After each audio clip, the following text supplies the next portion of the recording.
Welcome back, everyone, to a new story. We really hope you enjoy it. Who are you, and what have you done to me? The shriek tore from my throat, raw and panicked, but the voice that came out wasn't mine. It was higher, smoother, feminine. It echoed in the pristine silence of the bedroom, a room that was also not mine.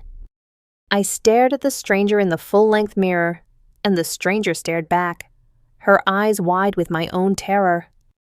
It had started seconds ago. The morning light, sharp and unforgiving, had sliced through the blinds and pried my eyes open.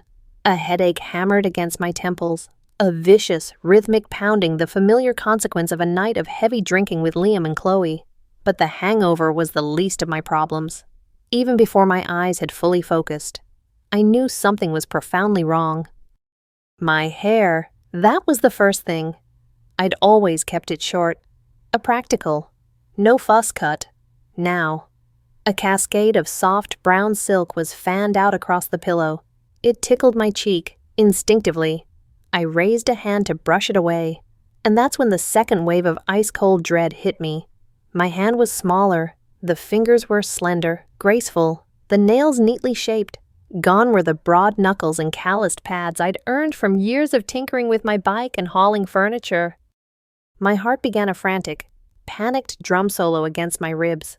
I bolted upright in bed, a gasp catching in my throat. The movement was different, lighter, more fluid than I was used to. The oversized t-shirt I vaguely remembered pulling on last night, or was it last night, slid off one shoulder, exposing a delicate, slender collarbone. My gaze drifted downward, and my world simply stopped. My chest was not flat. Where my familiar, solid pectorals should have been, there were now two small, distinct mounds, pushing softly against the thin cotton of the shirt. They were perfectly formed, round and full. With a trembling hand, a hand I still couldn't recognize as my own, I reached out and touched one. A shiver, electric and terrifying, shot through me. The flesh was soft, warm, and shockingly sensitive. "No, this can't be happening," I whispered. The voice that emerged was breathy, a stranger's soprano that grated against the memory of my own deep baritone. I stumbled out of the bed, my legs feeling unsteady and foreign. They were long and slim, but they lacked the dense, muscular build I was used to. I staggered into the attached bathroom, my reflection rushing to meet me, and then I screamed. The woman in the mirror was my height, maybe 5'10", but her frame was lithe and willowy. Her face held the ghost of my features, the same jawline, the same shape of the eyes, but everything was softer, more refined, undeniably feminine. The angular cheekbones were gone, replaced by a gentle curve. The strong, square jaw was tapered and delicate. My Adam's apple, a feature I'd often traced with my fingers while shaving, had vanished completely, leaving a long, smooth column of a neck. Her skin was flawless, her lips were a natural, rosy pink, and her eyes, my eyes, were framed by long, dark lashes that curled upwards. My brown hair tumbled past my shoulders, bouncing with every panicked movement. And the body, God, the body was entirely a girl's. Narrow shoulders, a defined, slender waist that flared into gently curved hips, long, shapely legs. A tremor shook my entire frame. My new, delicate hand flew to my throat. Nothing. I moved it down to my chest, feeling the wild thumping of my heart beneath that soft alien skin. And then my hand drifted lower, a final desperate check for the one thing that had defined me as male my entire life. It was gone. "No!" The scream that ripped through the morning air was one of pure, unadulterated horror.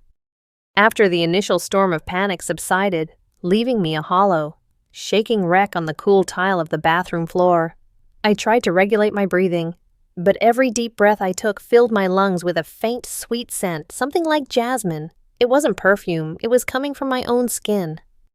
My eyes, now sticky with tears, scanned the room around me. This was definitely not my apartment, the chaotic den of a bachelor with its piles of clothes, stacks of books, and the ever-present scent of stale coffee. This room was immaculate. The bed was perfectly made with blush pink pastel sheets and a fluffy white comforter.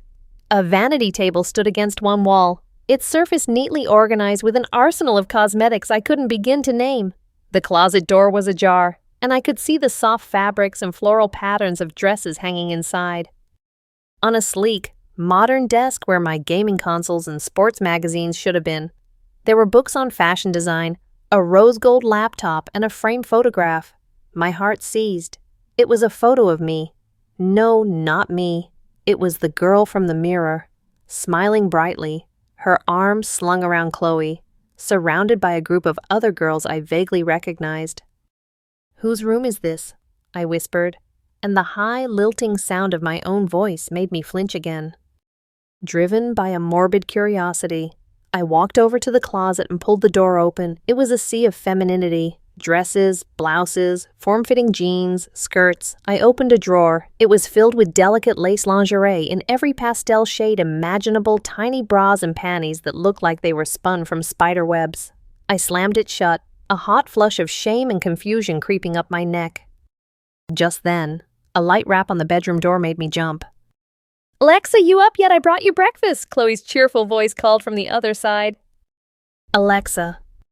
Before I could even think of a response, the door swung open. Chloe breezed in, carrying a tray with toast and coffee, her face as bright and sunny as ever. "Morning last night was fun, huh? You had a little too much to drink, though. How's your head?" She set the tray down on the nightstand and plopped onto the edge of the bed. I instinctively backed away, clutching the t-shirt around my new foreign body. "Chloe, I mean me. I'm not. Why am I?" I couldn't form a coherent sentence. My words were a jumbled mess, and this strange, high-pitched voice felt like a cruel prank. Chloe's smile faltered, replaced by a frown of concern. "What are you talking about? You're acting weird." "Don't you see it?" My voice cracked with desperation. I pointed a shaky finger at the mirror. "Look at me. I'm not Alex anymore. I'm a girl." Chloe followed my gaze to the mirror, then looked back at me, her expression one of genuine bewilderment. "Alexa, what are you saying? You've always been a girl. Are you still drunk? Is this a joke?" "A joke? I am not joking," I screamed, but the feminine shriek only made me sound like a hysterical girl, reinforcing the nightmare. Just then, Liam appeared in the doorway, phone in hand. "What's going on? Why are you yelling?" He looked at me, his eyes softening with concern. "Alexa, are you okay?" Don't call me Alexa." I stalked toward him, my hands balled into fists. "Liam, you have to remember. It's me, Alex, your best friend. We've known each other since middle school. We went to that party together last night, and then... Liam and Chloe exchanged a worried glance over my head. "Alexa," Liam said softly, his tone gentle, the way you'd speak to someone on the verge of a breakdown. "You're Alexa. You're Chloe's best friend. We've all known each other for about 2 years. There's no one named Alex." "No, that's not possible." I staggered back, the room starting to spin. "Look," Chloe said, unlocking her phone and scrolling through her photo gallery. "Here, this is us at the beach last month. Here's your graduation photo. This is from your 21st birthday party." In every single picture, the girl from the mirror, Alexa, was there. She was laughing, posing, fitting in so naturally it was as if she had always existed. But I had no memory of any of it. The next few days unfolded like a surreal, waking nightmare. Chloe and Liam were adamant. According to them, I, Alexa, was suffering from some kind of dissociative episode brought on by drinking too much. They even took me to a doctor, a kind-faced woman who diagnosed me with temporary depersonalization derealization disorder. "You just need some rest," she advised, her voice calm and patronizing. "Avoid stress. Your memories will come back to normal soon." But I knew this wasn't a delusion. This body was too real, too vivid. The way my hips swayed when I walked, the phantom weight of breasts on my chest, the way strands of long hair would tickle my face. Every morning, I woke up with a sliver of desperate hope that the nightmare was over, that I would look in the mirror and see Alex staring back. But every morning, the same beautiful stranger greeted me with my own horrified eyes. Slowly, a more terrifying truth began to dawn on me. It wasn't just Chloe and Liam. Everyone knew me as Alexa. My next-door neighbor, Mrs. Gable, greeted me with a warm "Good morning, Alexa Pay" when I stepped outside. The barista at the coffee shop down the street knew my name and my order of vanilla oat milk latte, something Alex would have never touched. My colleagues at the interior design firm where I apparently worked treated me like an old friend. On my desk, Alexa's desk, were project files and design sketches that I had no memory of creating. Yet they were undeniably in my style, with my distinctive handwriting scribbled in the margins. "Alexa, have you finished the design mock-ups for the Wilson penthouse?" my boss, Mr. Henderson, asked one morning. My Alexa's heart hammered in my chest. I fumbled to open the laptop, and there it was, a complete, stunningly rendered design file, full of meticulous notes. I had no memory of making it. Yes, sir, I'm just putting the finishing touches on it," I heard myself reply, my voice trembling slightly. That afternoon, Chloe dragged me out shopping under the pretense of cheering me up. In reality, it was a crash course in how to exist as a woman. "You need new underwear," she announced, steering me into a chic, intimidatingly expensive lingerie boutique. My face burned as I looked at the delicate displays of lace bras and sheer panties. I had never had to wear these things. "What size are you looking for?" a cheerful sales associate asked me. I stammered, feeling completely out of my depth. Chloe jumped in seamlessly. "She's a 32B. Can you show us your newest collection?" The fitting room was a special kind of torture. I stared at my reflection, this soft, curvy, naked body that was both humiliating and fascinating. I picked up a simple nude-colored bra and studied the complex array of hooks and eyes on the back. It looked like an engineering puzzle. After fumbling awkwardly for several minutes, getting tangled in the straps, Chloe had to come in and help. "Have you really forgotten how to put on a bra?" she giggled, though I could see the worry in her eyes. "You seriously don't remember anything?" "No," I mumbled, nodding mutely. She deftly fastened the hooks. The feeling of the band tight around my ribs and the straps digging slightly into my shoulders was restrictive, but also strangely secure. The soft cups molded around my breasts, giving them a shape and lift that was both alien and somehow correct. Next came the heels, as Alex, the highest heel I'd ever worn, was on a pair of cowboy boots for a costume party. Now, Chloe was handing me a pair of sleek 3-inch pumps. "Just try them on," she encouraged. My first step was a disastrous wobble. I felt like a newborn foal, my ankles threatening to buckle with every movement. I clung to a clothing rack for support, my heart racing. Slowly, Chloe coached patiently. "Small steps. Put your weight on the ball of your foot, not your heel." It took the better part of an hour before I could take more than a few steps without looking like I was about to fall over. With each step, I could feel my posture shifting. My back had to be straighter. My hips moved in a subtle, natural sway to maintain balance. It was a slower, more deliberate, more graceful way of moving. It wasn't Alex's heavy, purposeful stride anymore. By the time we got home, my feet were aching, but I realized I had learned a new fundamental skill. This body, however foreign, was adaptable. And maybe, just maybe, so was I. That night, alone in my room, I sat in front of the vanity mirror and truly studied my new face. I gently touched my cheek. The skin was soft, smooth and warm. I ran my fingers through my long hair. It felt like cool silk. I traced the line of my throat perfectly smooth. No hint of a bump. Every single physical sensation was different. As Alex, my body had been a sturdy, reliable tool. It was strong, solid, and my movements were forceful, decisive now. As Alexa, this body felt lighter, more agile, but also more fragile. Pulling open a heavy drawer required more effort. Twisting the lid off a stubborn jar was a genuine struggle. But with that fragility came a new level of sensitivity. When the sleeve of my shirt brushed against my arm, I could feel the texture of the fabric. A cool breeze from the open window raised goosebumps on my bare skin, a sensation that was far more intense than I remembered. Every touch, every texture was amplified. With a deep sigh, I pulled off the t-shirt in the mirror. My naked torso was reflected back, the gentle curves, the pale, unblemished skin. Hesitantly, I raised my hand and lightly touched one of my breasts. I flinched at the jolt of sensation. Even the slightest touch was incredibly, shockingly vivid. Is this really my body?" I whispered to the girl in the mirror. In my mind, the memories of being Alex the quiet, strong, slightly awkward young man were crystal clear, but my present reality, the beautiful, confused girl staring back at me, was just as undeniable. Am I losing my mind? I spent the night tossing and turning, and in my dreams, I was lost in a dark room standing before a giant mirror. From behind the glass, I could hear a faint, desperate voice, my old voice calling my name, Alex. A week later, I decided I had to go out alone. No Chloe, no Liam, just me. I put on a pale blue sundress. There were no men's jeans left in my closet, a pair of 2-inch wedge sandals I'd been practicing, and applied a light touch of makeup thanks to hours of YouTube tutorials. Stepping onto the busy city street was like stepping onto a stage. As Alex, I'd moved through the world with a cloak of invisibility. No one really looked twice at an average-looking guy, but as Alexa, I felt seen. Every glance felt like it was directed at me.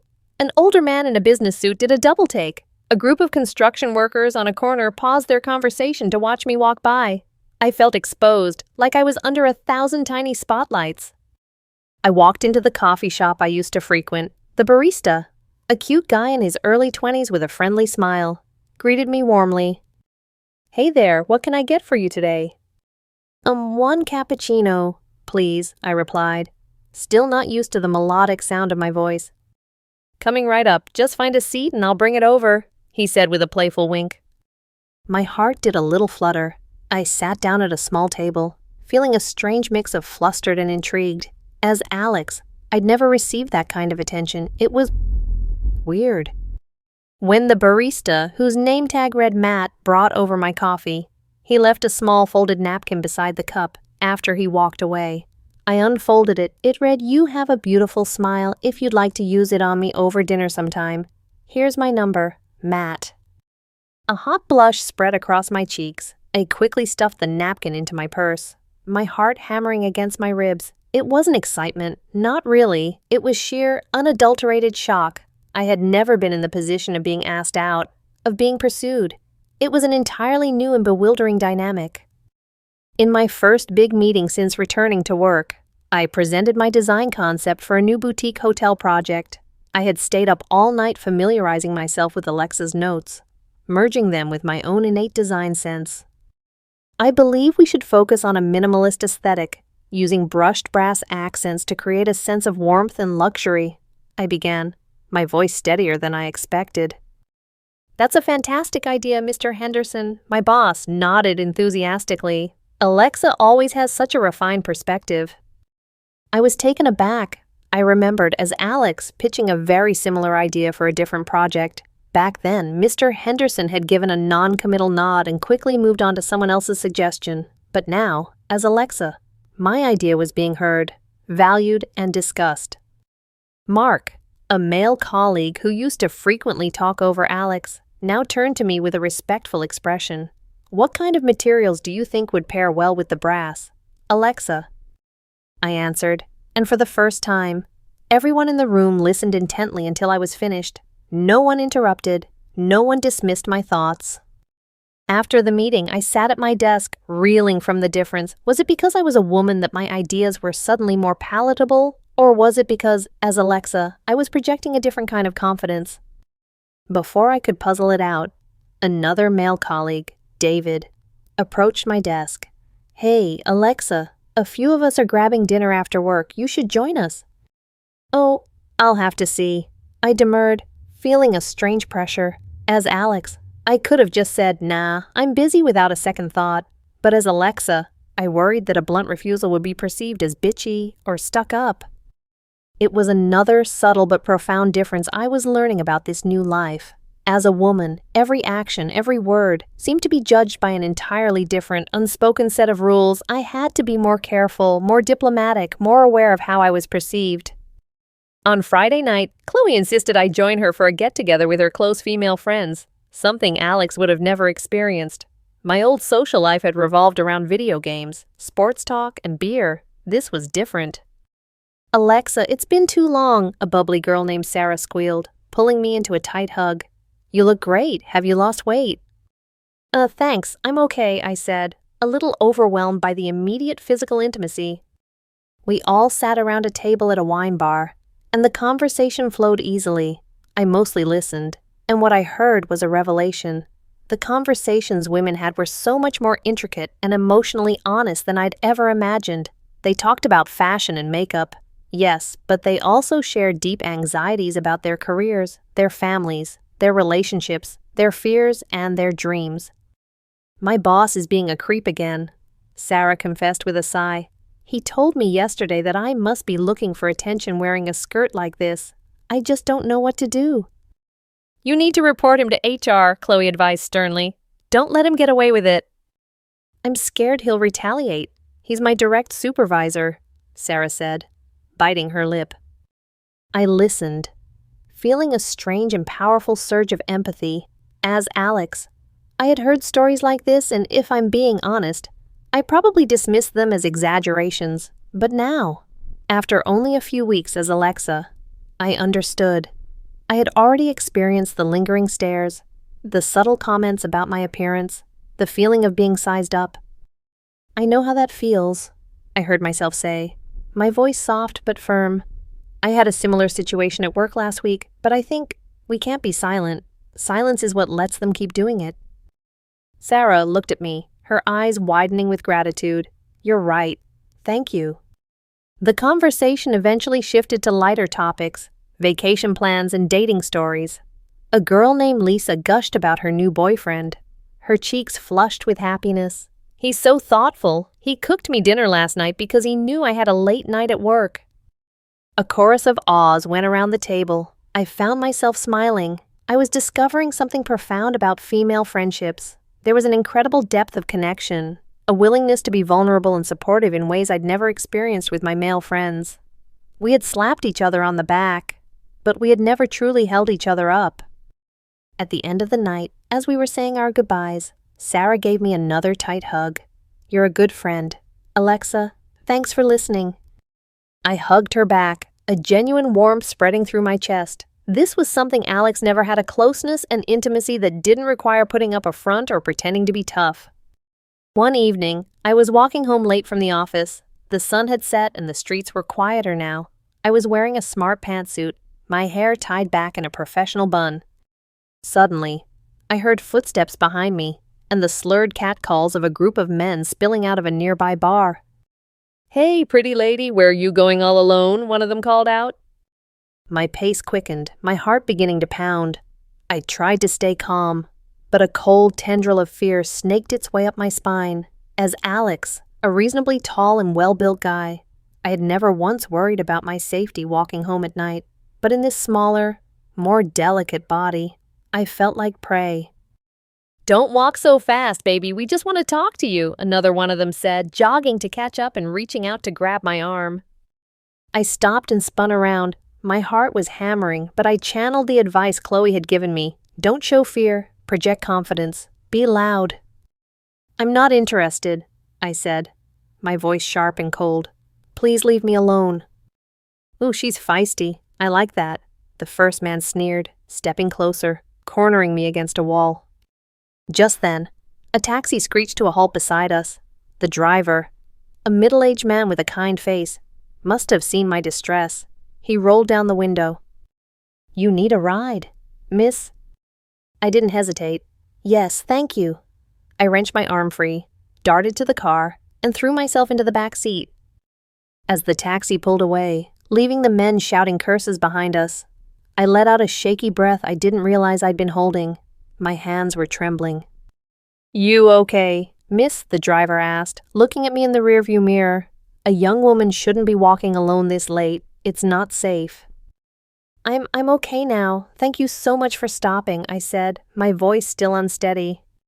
When I got back to my apartment, I leaned against the closed door and slid to the floor, burying my face in my hands. I had just experienced a primal fear that Alex had never known. The fear of being targeted simply because of my gender. The fear of being physically overpowered. But as the adrenaline subsided, another feeling emerged. I hadn't been helpless. I had stood my ground. I had used my voice. And I had known how to accept help when it was offered. This is a different kind of strength, I thought, a quiet realization settling over me. It's not about physical power, it's about resilience, awareness, and the courage to keep going. 2 more weeks passed. I was starting to get the hang of being Alexa. I could walk in heels without wobbling, apply eyeliner in a reasonably straight line, and I was even growing more confident at work. But deep down, the ghost of Alex still haunted me. The dreams were getting more intense. In them, I stood between 2 worlds. On one side was Alex, awkward and quiet, always feeling like he was wearing a costume that didn't quite fit. On the other was Alexa, vibrant and confident, the person everyone seemed to love. "Who am I would ask in the dream. And a disembodied voice would echo back, "You are both, and you are neither." I couldn't live like this anymore. I needed answers. I spent hours online, searching for terms like sudden gender transformation, gender memory loss, and identity dissociation. Nothing came close to explaining what had happened to me. This wasn't a psychological issue. It was a complete, fundamental, physical transformation. Then, a flicker of a memory from the night of the party resurfaced. Alex, drunk and disoriented, stumbling away from the music. He had wandered into a quiet room upstairs in Liam's house. The memory was hazy, shrouded in an alcoholic fog. The answer has to be in that room, I decided. The following weekend, Liam invited me and Chloe over for a movie night. It was my chance. While they were engrossed in a loud action movie in the living room, I slipped away, mumbling an excuse about needing the bathroom. I crept upstairs. Liam's house was huge, with several guest rooms he rarely used. I tried each door, a bedroom, an office, a home gym. Finally, I came to a door at the end of the hall with a sleek electronic keypad lock. This is it, I thought, my heart pounding. By some miracle, a piece of Alex's memory remained intact. Liam's birthday. I keyed in the numbers, and with a soft click, the door swung open. The room inside was dark and smelled of dust and old paper. I used my phone's flashlight to look around. The walls were lined with shelves filled with strange artifacts, ancient statues, bizarre paintings, and glass cases containing priceless-looking objects. I stepped inside, a sense of both dread and purpose washing over me. Suddenly, a memory hit me with the force of a physical blow. Alex, drunk out of his mind, stumbling into this very room, he knocked over a glass, and the sound startled him, causing him to bump into a shelf. A small ornate box fell to the floor and shattered. From inside, a small luminous, sea-green gem rolled out. I shuddered as the memory continued. Clearer now, Alex, his judgment clouded by alcohol, picked up the gem. It felt strangely warm in his hand. Curious, he pressed it against the center of his chest. A blinding white light erupted, enveloping him completely. A searing pain shot through every cell in his body, as if he were being torn apart and reassembled at a molecular level. He tried to scream, but the sound was drowned out by the thumping bass of the music downstairs. And then, everything went black. "What are you doing in here?" Liam's sharp voice from the doorway made me cry out and spin around, my face pale with shock. Liam stood in the doorway, his expression grim. Chloe was right behind him, her face etched with worry. I was just trying to understand," I stammered, gesturing uselessly around the room. "Understand about the gem, you mean?" Liam sighed. He stepped into the room and flipped on a light switch. The room was bathed in a soft glow, illuminating the strange collection. Liam walked over to a shelf where a shattered glass case lay the remnants of that fateful night. "This," he said, pointing to the broken case, "is where my family kept the gem of transformation. It's an ancient artifact my grandfather acquired during his travels." Chloe came to my side and placed a gentle hand on my shoulder. "We didn't know how to tell you, Alexa. We were afraid you wouldn't be able to handle the truth." "What truth?" I asked, my voice barely a whisper. Liam retrieved a thick, leather-bound journal from a drawer and opened it to a page with a detailed drawing of the green gem. "According to family legend, this gem has the power to realign a soul. When a person touches it in a moment of extreme vulnerability, drunk, heartbroken, lost, the gem senses their deepest, truest self, and it transforms their physical body to match that inner truth." I stared at him, my mind refusing to process the words. "So you're saying—" I'm saying, Chloe continued softly, that deep down, in a part of yourself you may not have even been aware of, you never felt right in a male body. The gem, it just set you free. But why doesn't anyone else remember Alex? Why do all of you have memories of Alexa? I asked, hot tears finally spilling over and running down my cheeks. Liam turned a page in the journal. That's the most powerful and terrifying part of its magic. The gem doesn't just change the person, it rewrites reality around them to make their new form the correct one. Everyone's memories are altered. The only person who remembers the old reality is the one who is transformed.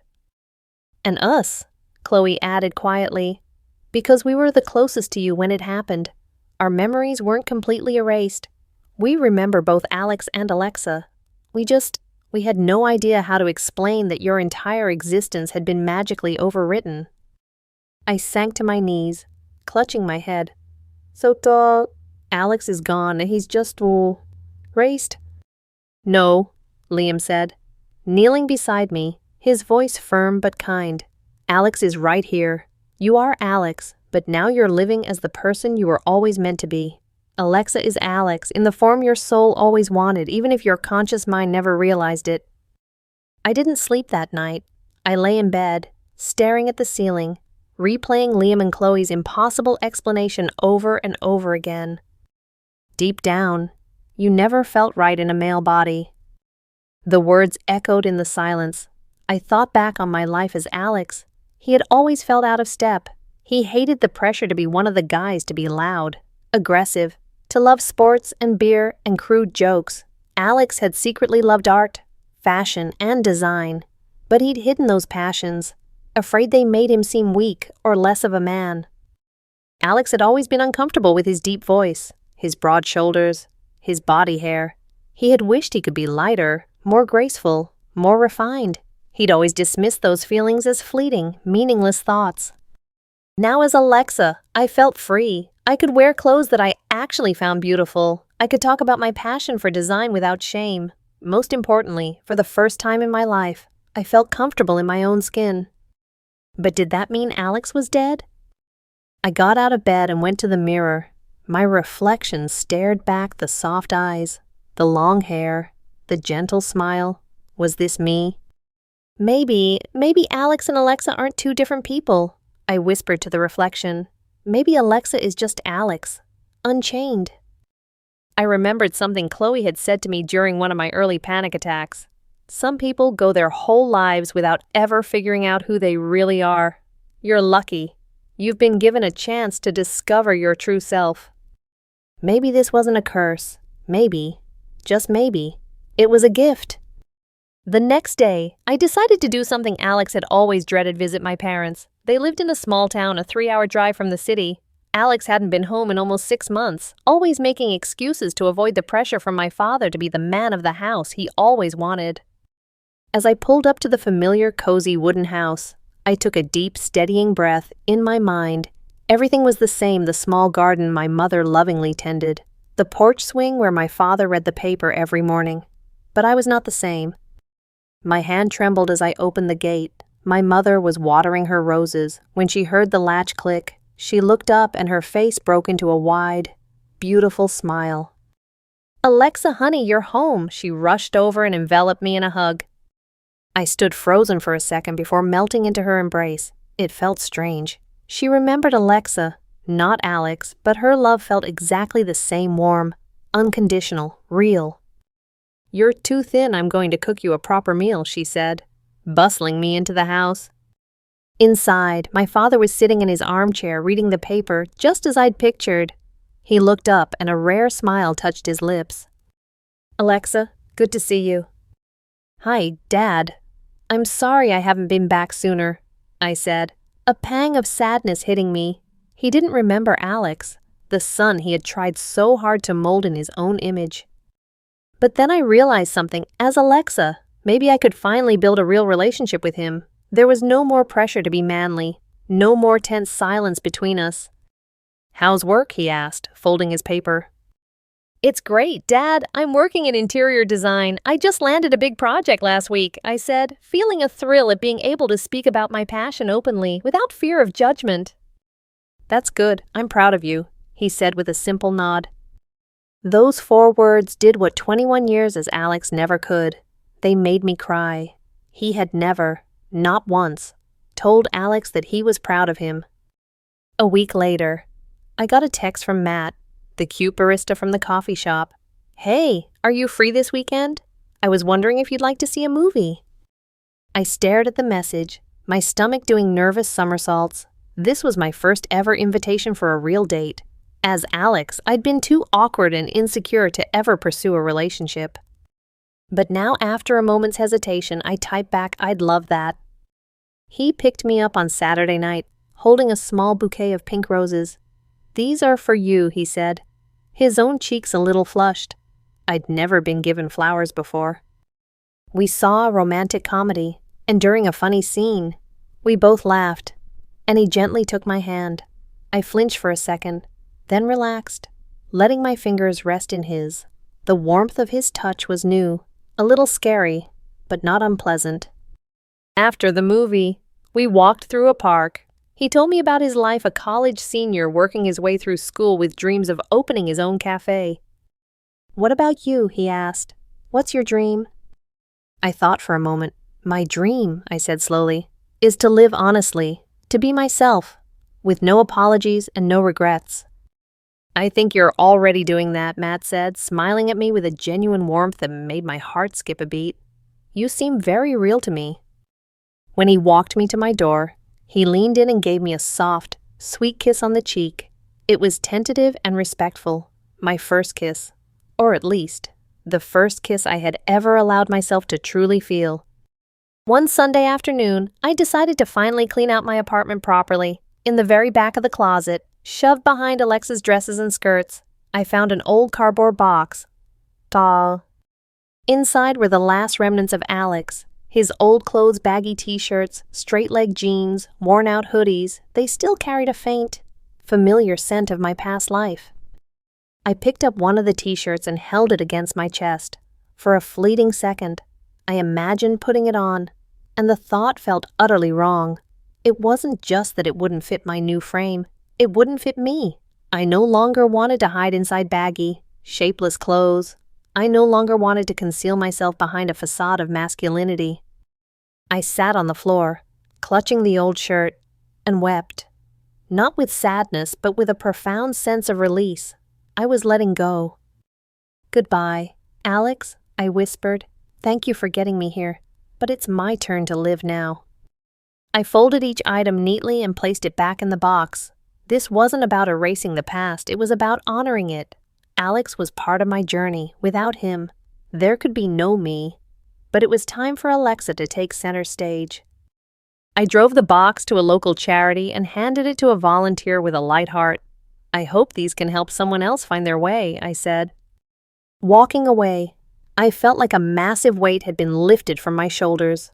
On the way home, I stopped at a boutique, but this time, I didn't reach for the soft pastel dresses Chloe loved. I chose things that felt like me: a sharp black blazer, perfectly fitted dark wash jeans, a pair of commanding ankle boots, and a bold, wine-red top. When I tried them on in the fitting room, a genuine, confident smile spread across my face. This was her. This was me. Not the person anyone else expected me to be, but the woman I was choosing to become. A month later, my firm had its biggest meeting of the year. We were pitching a complete redesign for an international luxury hotel chain. This was my chance to prove myself. That morning, I dressed in a sleek, tailored black pantsuit. My hair was pulled back in a chic, low ponytail, and my makeup was understated but empowering. When I walked into that boardroom, I could feel the energy shift. People looked at me not just because I was an attractive woman, but because I carried myself with an unshakable air of confidence. Good morning, everyone, I began, my voice clear and strong. Today, I'm here to present our concept, which we're calling Harmony in Nature. I clicked through the presentation. Every slide was a testament to Alexa's vision. I spoke about sustainable materials, biophilic design, and creating spaces that promoted wellness and connection. We don't want to just create a place where guests stay, I concluded, my eyes shining with passion. We want to create a space that they experience, a space that tells a story. When I finished, the room was silent for a beat, and then the CEO of the hotel group stood up and began to applaud.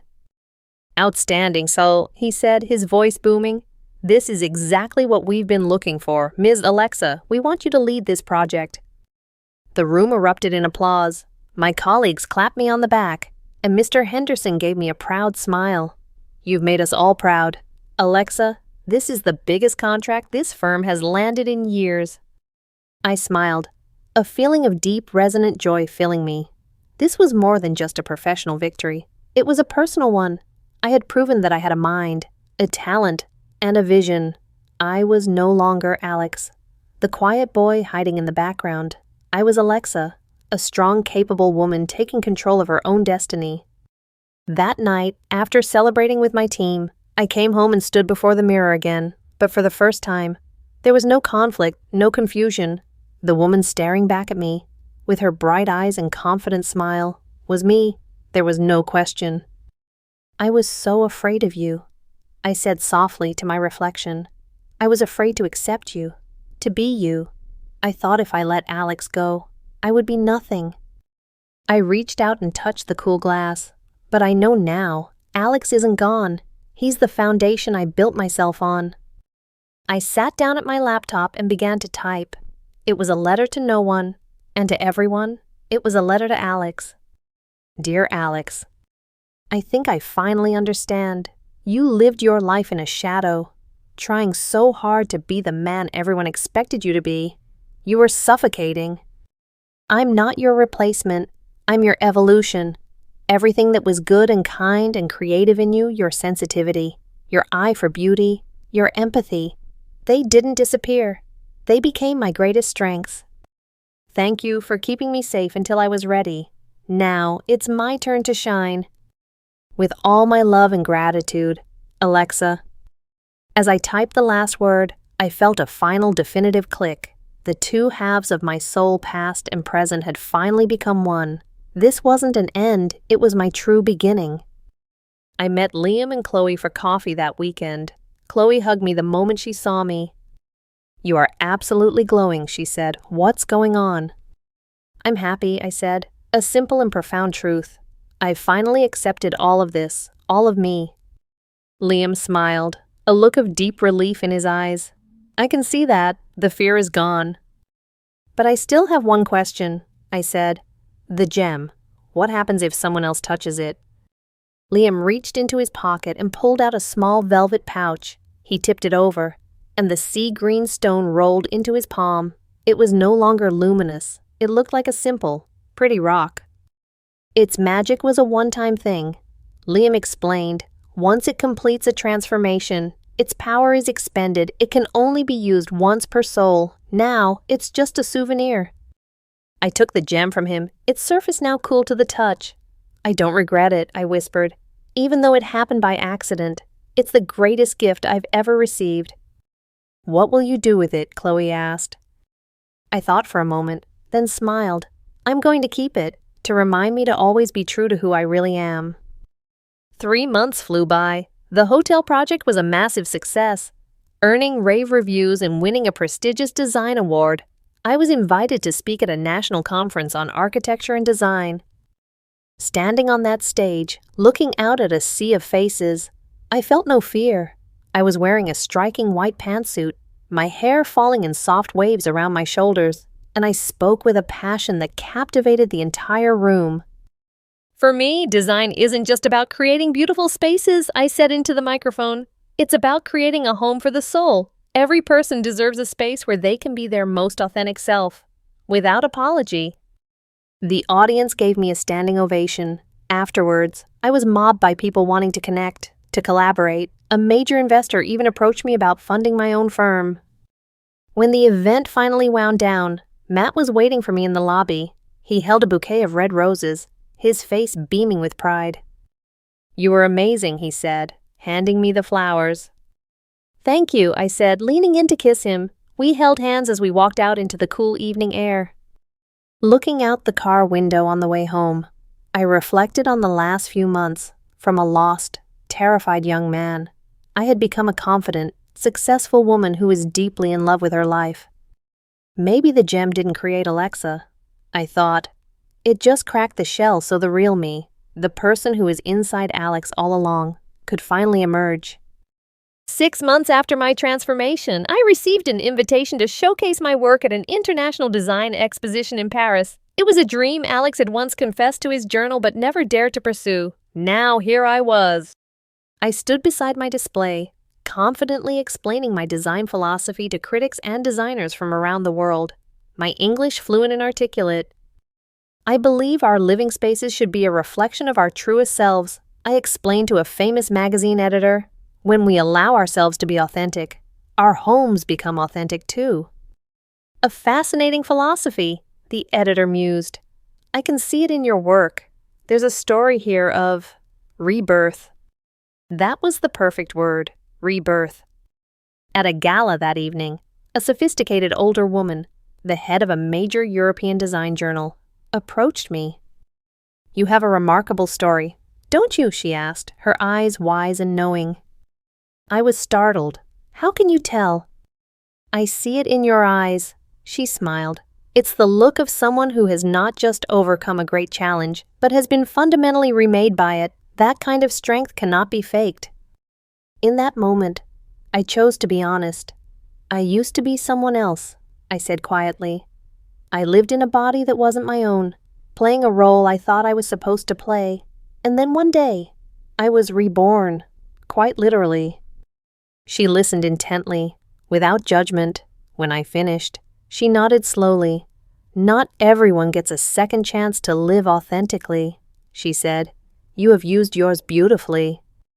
A year to the day after the transformation, I held my first solo exhibition in my home city. The theme was Metamorphosis.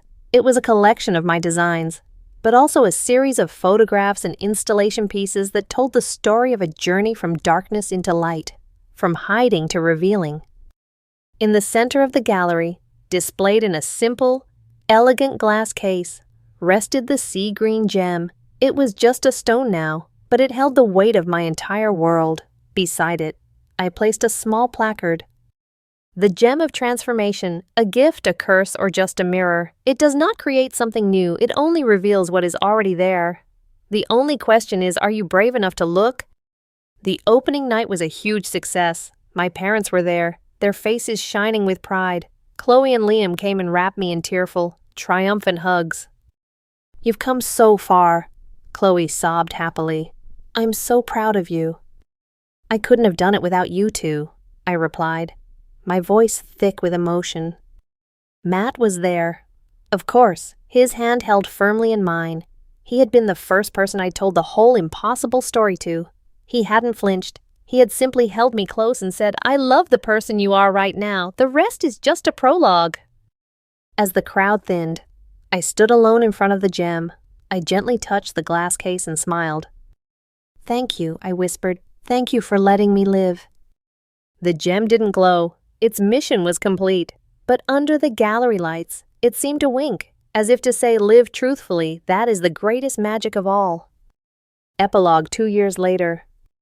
I woke up to the morning sun streaming through the floor-to-ceiling windows of my apartment, a space I had designed from the ground up to be a perfect reflection of my soul.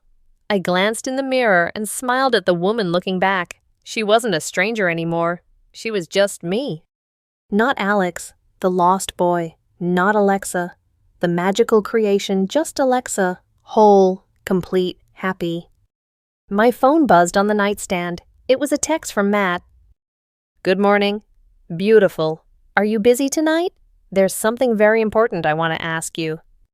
A joyful laugh bubbled up from my chest. I knew what the question was, and I was ready. I typed back, I'm ready for everything. I stepped out onto the balcony, looking out over the sprawling city as it woke up to a new day. The wind caught my long hair, and I took a deep, cleansing breath. This was my life. This was my body. This was me. Tucked under the collar of my blouse, resting against my skin, was a simple silver chain. On it hung a smooth sea green stone. It caught the morning light and shimmered with a quiet, knowing brilliance, a constant reminder of the one truth that had set me free. Be yourself. It's the only magic you will ever need.